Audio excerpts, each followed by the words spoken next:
job. Renegades definitely, if any team were to do it, it would definitely be Renegades, but it just wasn't done in that particular game. So coming into this draft, we do see Renegades now on the blue side. Oh, sorry, or rather, Divine Aurora now on the blue side, and Renegades now on the side of red. First ban coming through, we have Black Feather and Lyra. Divine Aurora do not want to play against that Black Feather, and they clearly don't want to play it themselves. First ban is completely fine. We've seen the same first bans from both teams. That's just a priority of they don't want to play against it, so might as well ban it away in both games. Divine Aurora, if I was them, just once again pick up the Kestrel. No reason not to do the same draft as last game if it worked before.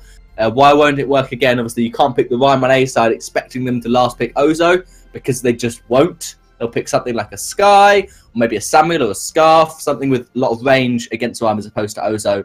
But, start off the same, maybe pick up a more flexible jungler, depending on what carry they decide to pick. Now, Renegade, as I said, in a slightly odd position, because their draft strategy is let's pick Finn first, but they lost that game. So now they have to try and change it, maybe pick up the Catherine just to counter Kestrel. But of course, Lance, Grace still open as captains, and they could play Captain Adagio as well. I think the smart pick is pick Catherine now, then think about what comp they want to do and ban away something that counters it. Well, they will go for the Arden. Probably banning out Catherine now would be a good choice, since Renegades, or rather the side of Divine Aurora, actually just picked up their carry first. So they played very well. Margin played very well on that Catherine, and they could just easily ban the Catherine out, just depriving that side of the Catherine. If not, then actually ban out, say, that Rhyme, if they do not want to go up against a Rhyme, if they are going to pick up that Reza. We've been talking about Reza in the off-stream, and I personally think Reza just does very well against that of Kestrel in the early game, because you don't usually want to build Storm Crown anymore on Reza, right? Yeah. So with the Reza pickup, you can just ban out that of Rhyme, go on for your early game, pressure the lane, pressure Kestrel out of late lane, then you will have an easier time overall into the mid and the late game. Yeah, I definitely think Reza is a really strong pick this patch. I've seen a lot of play. I personally love to play Reza. It's so fun just to build an Aftershock, burst people down with your Troublemaker. But maybe it's not as high a priority in the competitive games. I definitely agree, though. Reza is so good against Kestrel because you have tons of gap closers. You have 2 charges on your B, plus then your ult, and your B will probably be back up again in a team fight if Kestrel decides to run away. So that's really it's so easy to just dive on Kestrel and kill her, especially early to mid game when she hasn't got instant active camo. Maybe it's not something that the players have practiced. Obviously, Reza was not very good up until this patch, so it's definitely not a hero that's been practiced. And a Rhyme ban, I don't think that's necessarily just a counter ban away from Divine Aurora, because we've seen Rhyme being banned away second ban quite a lot. But maybe it's partially thinking, yeah, we probably want to go melee jungler. Let's just ban away their Rhyme. And in response, once again, Divine Aurora just banned Rona. Yep. Very similar drafting coming out from Divine Aurora. I mean, if it's not broken, why fix it? So the Rhyme, I definitely call the Rhyme ban if they are going to go for a very high, melee or just assassin comp. Like you mentioned earlier on, assassins are so very strong in 2.9.1, and with the rise of Reza, right? I keep constantly go back onto Reza because I just think that Reza is a very strong hero now. But what the side of Renegades can actually opt for as a laner, I don't know. I mean, there are a couple of laners. I mean, Adagio definitely did not work well then. They can go for Baron against a Kestrel in that early game. Not in the early game, but in the mid-late game, you would kind of have, more burst as compared to Kestrel with the buff made to Baron. Although you did mention before, with the health being changed as well, generally Baron just do not work quite well. But with the crit builds coming in, maybe it will work. But they are yet again settling for that Adagio. Mm-hmm. Yeah, we've got to see a different draft from Divine Aurora this time because they have not got Rhyme to pick. But I wouldn't be surprised if they go for their same Catherine as a captain. Catherine's good against Adagio in lane. You know it's going to be a lane Adagio. Instead, they're going to go Baptiste and Catherine. So Divine Aurora going back a couple of patches, in fact, probably 3 or 4 patches, going for the Cath Baptiste comp. And the reason why it hasn't been played that much is because it's countered by Poke. by someone like a Scarf or a Celeste. Well, Scarf and Celeste are not very strong in the meta. We've seen last patch they were first pick, second pick. The majors were so important, especially to teams in Southeast Asia. Now they're just being completely let through the draft. Rhyme's more important, Ozo's more important, and Batiste is a fantastic counter to all of the assassins that Renegade probably wanted to pick against Kestrel. You want to pick Reza, you want to pick Ozo, Koshka, Taka. Batiste does fantastic against all of them because they need mobility, they need dive. Batiste counters that, and if he can outpoke them, then it's pretty easy. So I really like what Divine Aurora have done. I'm interested what Renegade are going to last pick because they can't go for anything like Rhyme or Rona that might do quite well in a 1v1 against Batiste. The Fortress has actually been the last pick, I'm being told. So that's a counter to Kestrel. I don't really like that from Renegade because I feel Fortress is not very good in terms, especially carry. He got nerfs to his carry position in the 2.9, and also with the health changes, he's just doesn't seem as effective. His Mortal Wound doesn't do as much, his Bleed doesn't do as much. So it's going to be really interesting for Renegade to try and win this game. I still put my money on Divine Aurora in terms of draft. I'm only afraid of what Renegades will bring up because I mentioned before I casted for Game Start, Southeast Asia Mobile Major. It was between then Infamous going up against Impunity, and in one of the games they were very resistant. They were not resistant, but they were more of I can't quite bring up the word at this point in time, but they were just constantly picking on this Fortress, and what I'm afraid of really is they just going to run protect the carry comp, and that will mean that the amount of damage coming out from Renegades will just not be as much as resilient. Thank you, I request a duel for that. That's the word. Yeah, and I'm just afraid they will run the semi-tank or an off-tank Fortress with an Ardent to just try protect Adagio. We can definitely see how they will run this Fortress by their rotations because I've seen them doing it before.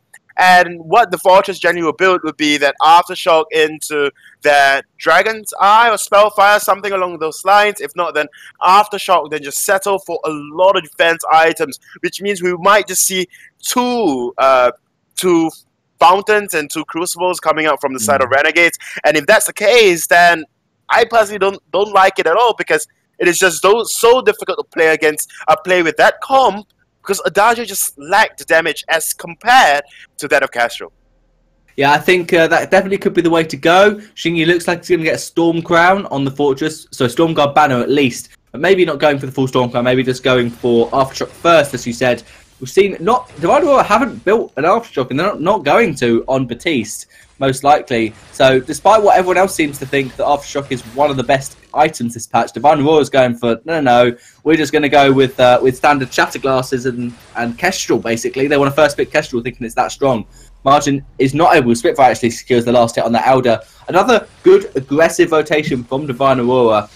Another good rotation from Renegade. They're going, okay, you take our mid camp, we're going to go push the wave, force Kestrel to come up, and force Batiste to miss his jungle camps and kind of delay his rotation quite a lot. But yeah, they're going to back off now, so Nyanzi able to farm up. One thing I want to point out is the tank Fortress build, where you maybe get a second Crucible, actually got slightly nerfed this patch indirectly, because Crucible is now much less effective in terms of defense than it was before. Every other defensive item gives you more effective hit points. Thanks. Shout out to Physics for doing this on Twitter and telling me all of this information. But as well as Viziox, they both did it. And so now Crucible actually gives you, I think it's 7% less effective hit points. So Crucible is worse this patch, and if Fortress wants to build that against the Echo Catherine, he won't be as tanky, won't be able to kite for Spaghetti as long. Yep, I'm just afraid they will go that route because, like I mentioned, that route do not have enough damage whatsoever.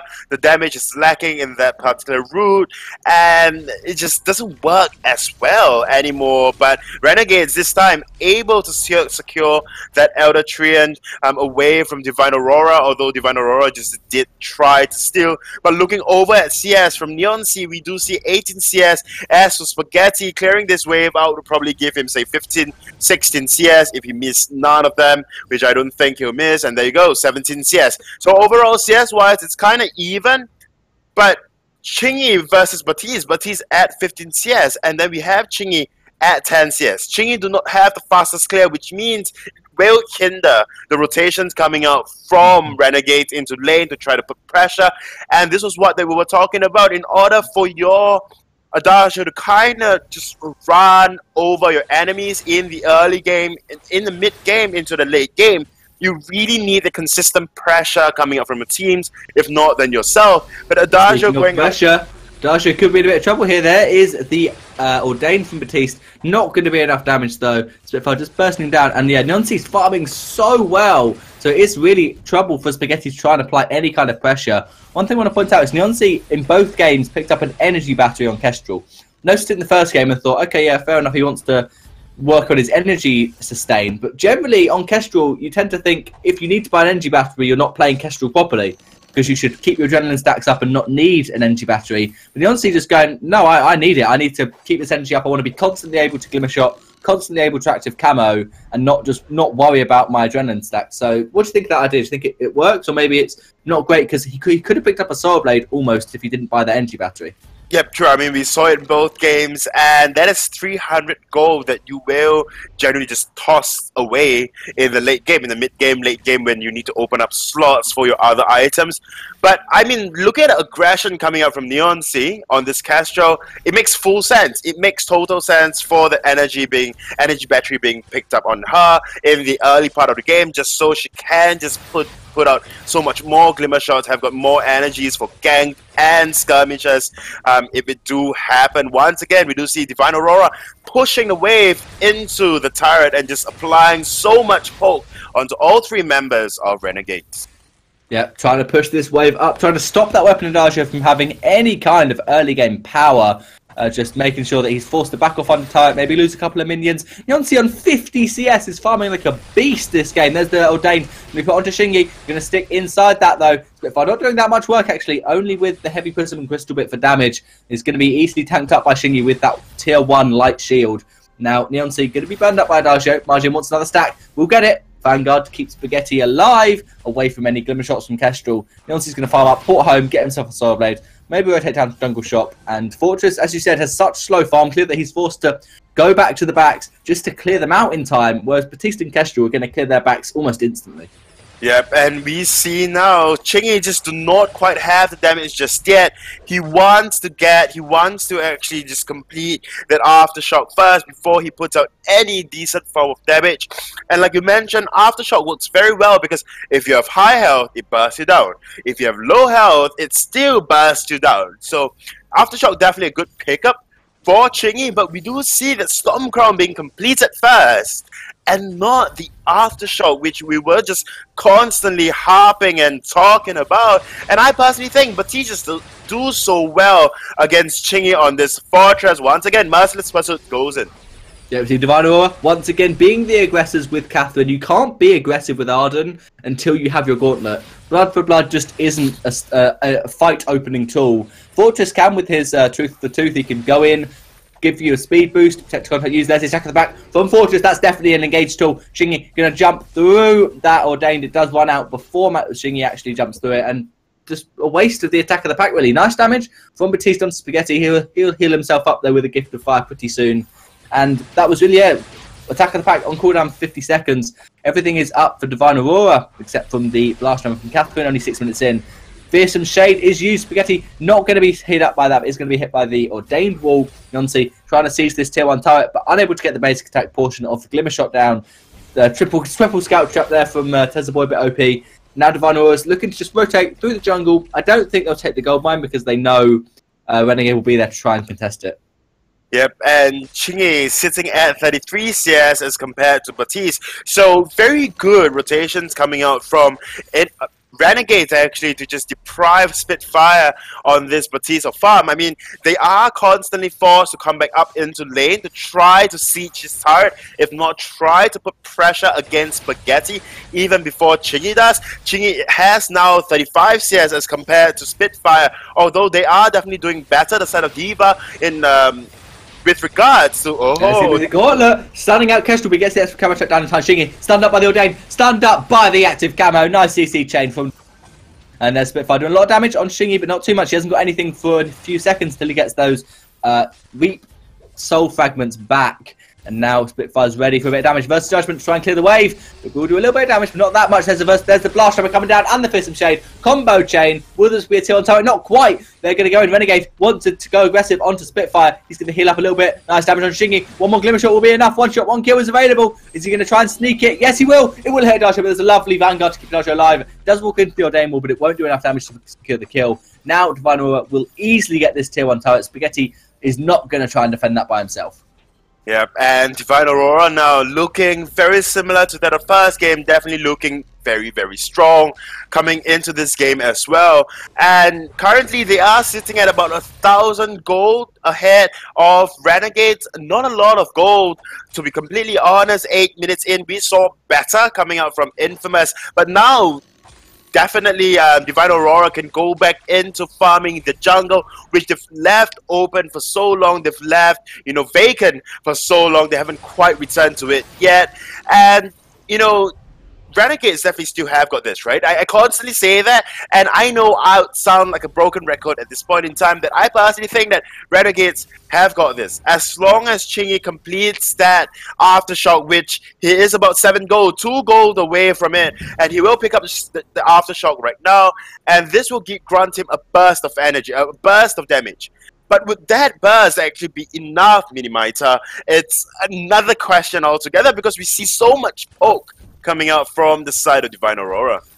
Yeah, but you could probably say that Spitfire is going to have a lot more burst with the Empowered Bad Mojo, especially with Clockwork's not completed, so he'll only get 1 Bad Mojo in each empowerment. Adagio has got 2 tier 3 items, Soul Blade and Tornado Trigger completed. This isn't a bad time for Renegade to fight. They're not that far behind. They're only 1,500 gold. The items are almost dead even. In fact, Fortress has got 2, whereas Batista's only got 1. This is a good time for Renegade to fight. There's attack the back, Blast Hammer and Fearsome Shade. But Fortress with the basic attack steals the gold. My Gauntlet's going to come down, trap all 3 members of Divine Aurora in. Kestrel now outside the Gauntlet. Batista is empowered. Lots of damage on Shingy though with the Glimmer Shots. But that will be Adagio picking up the kill onto Spitfire. The turnaround for Renegade is real. Leonzi trying to run away towards his sentry. Now he's going to turn, do as much damage as he can on Tezzaboy. Glimmer Shots coming through. Fountain use Shingy jumping over the wall. Leonzi's waiting for those Glimmer Shots to come back. Going to get a lot of damage on Tezzaboy. Will he be able to get the kill? Yes, he will. There's 1. Will he get 2? Yes, he will. Will he get 3? Oh! 1 shot. No, the burn and the bleed gets the kill. Kestrel almost with the 1v3 plays. Catherine's going to try and kill Spaghetti, but that's not going to happen.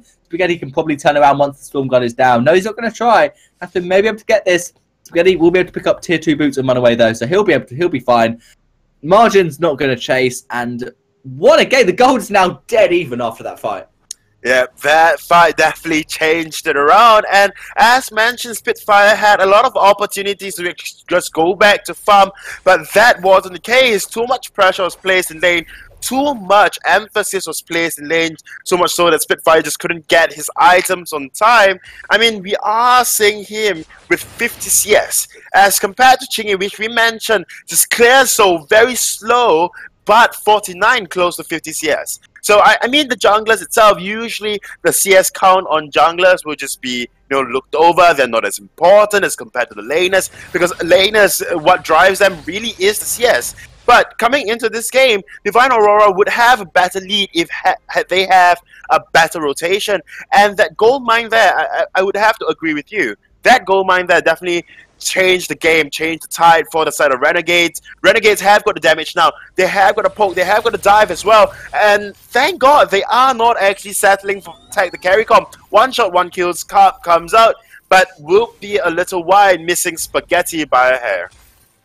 Yeah, Spaghetti able to dodge that one out, and it does look like they're going to go for a bit more damage Fortress with defense for himself as opposed to just trying to keep Spaghetti alive. So that is working out quite well. Obviously, Fortress is going to dive onto the Unseen, and if he can secure the kill, then they'll pretty much win the fight. But you saw the power of Weapon Kestrel come out in force at the end of that fight. Kills Tezzaboy, kills Shingy, probably would have gotten Spaghetti if the bleed from Fortress didn't kill him, because he dodged the burst, the sentry was there. But yeah, so they really need to be careful. They can't just focus Spitfire and kill him and then be happy.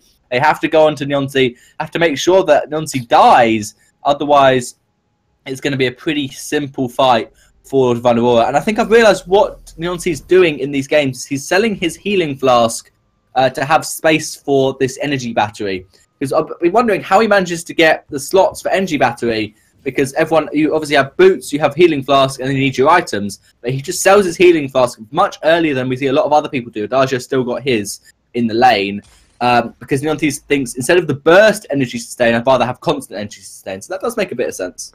There you go. You telling the viewers, or rather everyone, that Adagio still has his healing flask. And there you see Adagio is selling his. Now the all 6 members of both teams now up in lane. They will back off. This might just be the calm before the storm. Gold miner is full and is for the taking. And I wonder, with Chingy and all infusions, or 2 infusions coming out from the side of Divine Aurora, they definitely would stand a good chance taking this gold mine, trying to just make full use of those infusions. And Chingy now still also have infusion that is popped and is open for usage as well. But yeah, not much aggression coming out, or not much objectives taken coming out from the side, from both teams at least. And I would like to see actually more aggression with these objectives, because the side of Renegades definitely do have this. So if Divine Aurora do force this gold miner out from them, then at least they can just engage upon them. And if Spaghetti or the gang of Renegades just go in and take this gold miner, as we can tell from the rotations coming out from Divine Aurora, they just do not quite have the best macro plays across the board. Yeah, they're trying to see if they can get some objective control and aggression, but it is not quite working out for them. Neonsi farming up, got that another infusion. There's been so many more infusions picked up by Divine Aurora than by Renegade. They were together, I think there were 4 infusions. 2 on Kestrel, 2 on Baptiste picked up before Renegade even picked up 1. So that is quite a bit of gold that was kind of wasted, because in the team fight, the teams were very even. So this slight gold lead for Renegade is much more significant when you look at the items, probably. Because, yeah, Adagio with a full Aegis, Kestrel with only an Oak Heart, and they both have 3 tier 3 items. So that is one important thing to note for Renegade. They are ahead in items despite being only slightly ahead in gold. This could be a good time to fight. Adagio and Arden picking up a few flares, try and catch out this Kestrel. Attack of the back is ready for Shingy. There's the Mercy Pursuit. Start the engage. Dive onto Spitfire. Shingy's just waiting in a block out of the Ordained. There's the Gauntlet going to come down. It's going to be blocked up lovely by the Crucible. No block for the Fearsome Shade. Blast Tremor a little bit wide. Fearsome Shade did connect, so that Blast Tremor was not needed. But the Attack of the back was used. So I guess Divine Aurora is just going for, no, we're not going to be engaged once this Wolves are up. We're going to wait for that cooldown. Only 20 seconds now, though, on the Attack of the Pack, whereas Blast Tremor for 68 seconds. So this could be, in 20 seconds, good time for Renegade to fight. The Fearsome Shade will be available, but importantly, Gauntlet and Blast Tremor not. So this would change the fight slightly, means everyone can back off a bit easier. Margin taking a bit of poke. We're going to put down a stun. Spaghetti taking a couple of shots and reflect damage from the Catherine. Renegade trying to push this one shot, not going to connect. And now Spitfire has just farmed up. He's back into lane. Still hasn't got his clockwork. Can buy it if he does go to shop. But we are currently 15 minutes in, almost 16. And Spitfire only has 1 tier 3 item, which is why Renegade just aren't worried about his damage. Yep, Spitfire really needs to complete that clockwork, and as I said, he buys that clockwork. But even then, I personally don't think that 1 clockwork will change anything. Granted, you can get off 2 bad mojos now, but you need 2 clockworks then, is that what you're saying? 1 clockwork's not enough, you need 2. Attack of the Pack, they thought they were doing the Kraken, but nope, another 25 seconds for no fight. Yeah, but this, like, once again, Renegades and Divine Aurora just at a standstill. They are definitely respecting the amount of damage that both parties can put out, and they are staying, wary of each other. But one of them will definitely have to force a fight. And if you ask me, in terms of engage, definitely Chingy has got the upper hand, and there you go. We see it happening. Chingy buying that Crucible. Probably will end up buying a second fountain for the team as well. Yeah, it's really interesting. Obviously, really important against Catherine Baptiste to have a second Crucible. As I said earlier, it's not as beneficial to Shingy himself. Attack the Pack used, but there's a turret for Divine Aurora, so Renegade just going to dive this tier 1 turret. Block, not going to block the Fearsome Shade from Baptiste. So that was an interesting play from Renegade. Now they're going to be turned on by Divine Aurora. They know the Attack of the Pack and the Gauntlet's not available for a little bit. Attack at the back end, Fearsome Shade on almost identical cooldowns. Great Crucible onto the active Camo Trap. Leoncy going very low. Will the burn be enough? Not quite. Spitfire going to go down. Blast Time did silence that Spaghetti, but it was not enough. Kestrel is going to try and run. Will be able to run in the end. And Renegade going, we don't care about your turret. We're just going to dive. Dive onto the Kestrel. Give us a Kraken now because we managed to pick up Spitfire in the end. So well played. Yep, I mean, they are pretty tanky with their team comp. They have got an Arden for the Vanguard, and although not a lot of heal, but at least some sort of healing, some sort of sustain coming up from Spaghetti for Chingy, but no Kraken still just yet.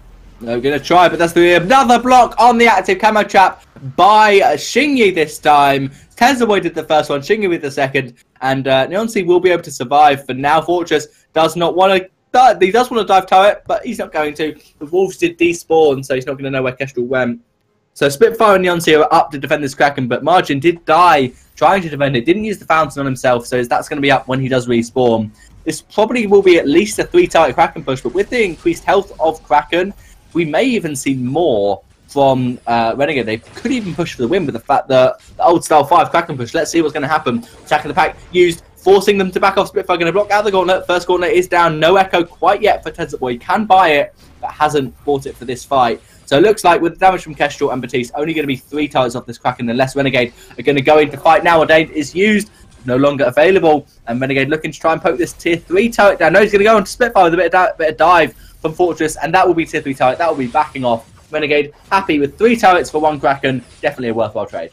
Yep, and the team comp definitely starting to just cohesize and just be so well, just gluing so well and gelling so well together for the side of Renegades. Although we saw in the first game, Divine Aurora definitely very used to a team comp, or rather the team strat that they had. They had Neonsea on the back lines just poking down anyone that's in front, but now at this point in time, Neonsea not quite finishing that Bone Saw or that, you know, Tension Bow that he probably wants to get, although Tension Bow is not at all recommended.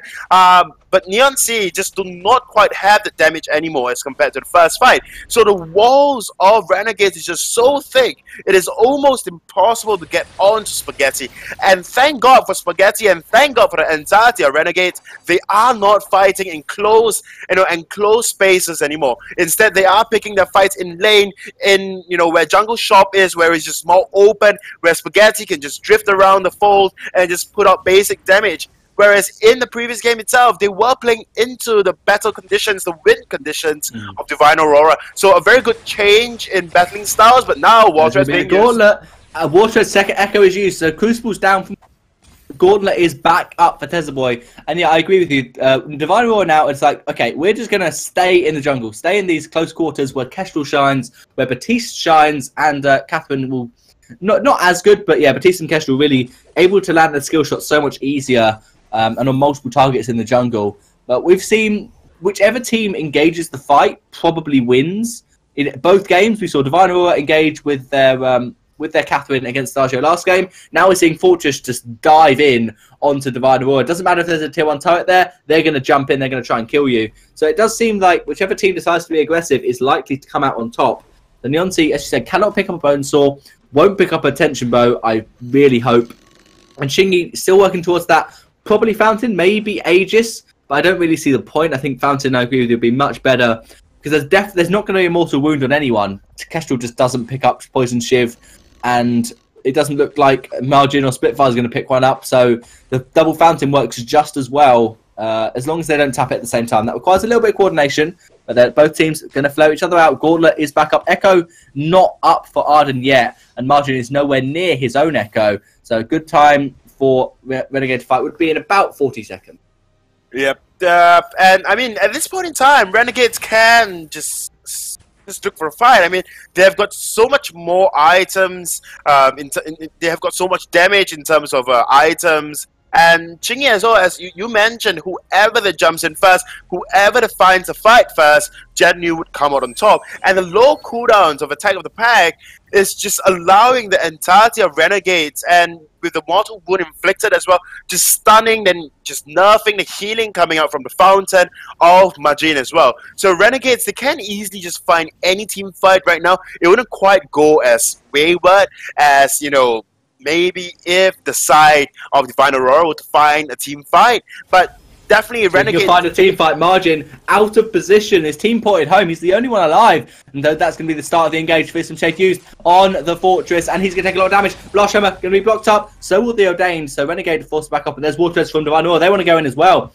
Boy has got a defensive gauntlet. Echo is up as well. There's the aggressive gauntlet. Stunned out by the Catherine. Boy got another gauntlet though. He did echo it. There's it going to come down. And Adagio gets killed. Catherine. Kestrel stuck in the gauntlet wall. Fearsome shaking a fit away Adagio. But it will not be enough. That'll be a double for Spaghetti on this weapon, Adagio. And this will be an easy Kraken unless there is the godly one-shot, one-steal from Leonci. I doubt it will be allowed to go through. It'll probably be body blocked. You see all members of Renegade on the right side. Leonci, he's going to wait. He's going to go for it. No, he's not going to try it. And that is probably game for Renegade unless Divine Aurora can bring out the Kraken defense. Yep, and this is what I'm talking about. Renegade at this, at this current juncture, can just pick their fights. They can't just go in. Like this, Leonci needs to farm to get his Bone Saw. Will he be able to get back to the base in time? Yes, he will. Picks up the Bone Saw, but Renegade don't care. They're going to go for the turret. They don't need Kraken. When there's only one member left, Kestrel able to reset that Boots cooldown with one Glimmer Shot, but does not have his team. So that means it's only a one-turret Kraken push. One shot does hit on Spaghetti. Kestrel some adrenaline stacks, looking to try and get as much poke onto this Kraken as they can, but Divine Auroras need to fight. They can't just take the Kraken down. It will get the turret with no problem. They're doing as much damage as they can, but they need to. As soon as Renegade want to engage, they need to just go on as hard as they can. There's the stun, and they're kind of in close quarters. There's a base wall at the top, but that is going to be so much damage. Spitfire goes down straight away. That's not what Divine Auroras wanted. Renegade get the turret. Adagio's onto the vein. So's the Kraken, half health, and that will be game 2. Going to Renegade, taking the series 1-1. GG, very well played coming out from both sides. And what happened really that turned everything around was Chingy just had a much better rotation as compared to Spitfire on that Batiste. And on top of that as well, Chingy completed the one big item spike that we've been going on and on and on about, since the start of stream, and that would be the Aftershock. So overall, definitely well played coming out from Renegades, and that Aftershock picked up by Chingy definitely changed the game around. Although I would have favored it